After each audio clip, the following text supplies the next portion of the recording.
Assalamualaikum warahmatullahi wabarakatuh. Perkenalkan, nama saya Muhammad Oktavian Atrizal dengan NIM 0201118818234878. Fakultas Hukum Universitas Sriwijaya dalam rangka UAS Kewarganegaraan. Saya akan menjelaskan mengenai hak warga negara asing dalam pendapatan pelayanan vaksinasi COVID-19 di Indonesia. Kewarganegaraan dikenal dengan kata citizenship, artinya keanggotaan yang menunjukkan hubungan atau ikatan negara dengan warga negara. Menurut Kamus Besar Bahasa Indonesia, warga negara adalah penduduk dalam sebuah negara berdasarkan keturunan, tempat kelahiran. Mereka punya hak dan kewajiban penuh sebagai warga di negara itu. Kewarganegaraan menunjukkan kebebasan dan warga negara memiliki hak, tugas, dan tanggung jawab tertentu. Banyak hak konstitusional warga negara yang harus dilindungi. Komponen utama dan pertama untuk melindungi hak konstitusional warga negara adalah dengan penyelenggaraan negara. Kondisi pandemi COVID-19 saat ini melahirkan tanggung jawab negara kepada warganya dalam bidang kesehatan, khususnya dalam pasal 28H ayat 1 dan pasal 34 ayat 3 Undang-Undang Dasar 1945 dinyatakan bahwa setiap orang berhak untuk memperoleh pelayanan kesehatan, dan negara bertanggung jawab untuk penyedia fasilitas pelayanan kesehatan yang dimaksud. Maka, timbul pertanyaan bagaimana dengan warga negara asing yang berada di Indonesia? Untuk menjawab pertanyaan tersebut, Kementerian Kesehatan mengundangkan Peraturan Menteri Kesehatan Republik Indonesia Nomor 18 Tahun 2021 tentang perubahan atas Peraturan Menteri Kesehatan Nomor 10 Tahun 2021 tentang pelaksanaan vaksinasi dalam rangka penanggulangan pandemi Coronavirus Disease 2019.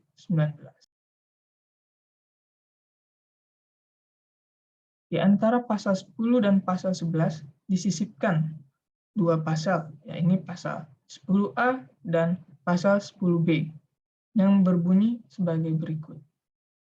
Pasal 10A, selain perwakilan negara asing dan organisasi nirlaba internasional, warga negara asing dapat mengikuti pelaksanaan vaksin COVID-19 dengan kriteria sebagai berikut.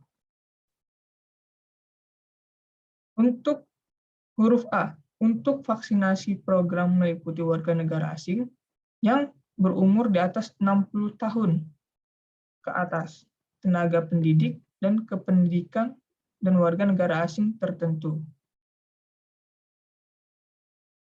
Huruf B, untuk vaksinasi gotong royong meliputi karyawan atau karyawati yang bekerja di badan hukum atau badan usaha yang melaksanakan vaksinasi gotong royong. 2. Kriteria warga negara asing tertentu sebagaimana dimaksud pada ayat 1 huruf A ditetapkan oleh Menteri. 3. Warga negara asing sebagaimana dimaksud pada ayat 1 harus memiliki nomor registrasi, izin tinggal, kartu izin tinggal sementara atau KITAS, atau kartu izin tinggal tetap atau KITAP, dan nomor paspor sesuai dengan ketentuan peraturan perundang-undangan. Hal yang barusan disebut itu adalah syarat untuk warga negara asing mendapatkan pelayanan vaksinasi COVID-19. Dilanjutkan dengan pasal 10B, vaksin COVID-19 yang digunakan dalam pelaksanaan vaksinasi program untuk perwakilan negara asing dan organisasi nirlaba internasional yang sedang bertugas di Indonesia, sebagaimana dimaksud dalam pasal 10, dan warga negara asing sebagaimana dimaksud dalam pasal 10A ayat 1, huruf A dapat diperoleh dari hibah, sumbangan, atau pemberian baik dari masyarakat maupun negara lain. Tadi kita sudah mendengar mengenai golongan tertentu dalam warga negara asing ini yang ditentukan oleh Menteri. Salah satu contohnya adalah diplomat-diplomat warga negara asing yang berada di Indonesia. Mereka mendapatkan hak khusus untuk mendapatkan pelayanan vaksin di Indonesia. Tidak hanya pada proses pelayanan vaksin COVID-19, pemerintah Indonesia juga memberikan keringanan kepada warga negara asing sejak awal pandemi dengan Permenkumham nomor 11 tahun 2020. Sampai sekarang masih berlaku.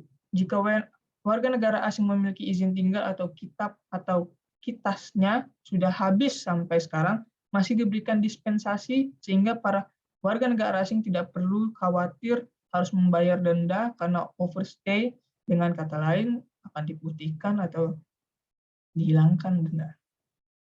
Kemudian juga ada warga negara asing yang positif COVID-19 akan ditangani ke rumah sakit rujukan pemerintah untuk biaya perawatan. Warga negara asing yang positif ini akan ditanggung oleh pemerintah. Indonesia merupakan prinsip timbal balik dari warga negara dalam hubungan antar negara, karena ya prinsip timbal balik ini jadi karena warga kita di luar negeri juga ada yang positif dan mereka ditangani juga oleh pemerintah negara-negara lain. Maka untuk pasien-pasien warga negara asing yang positif harus kita rawat di rumah sakit dan menjadi tanggungan negara. Sekian dari saya, kurang lebihnya mohon maaf. Wassalamualaikum warahmatullahi wabarakatuh.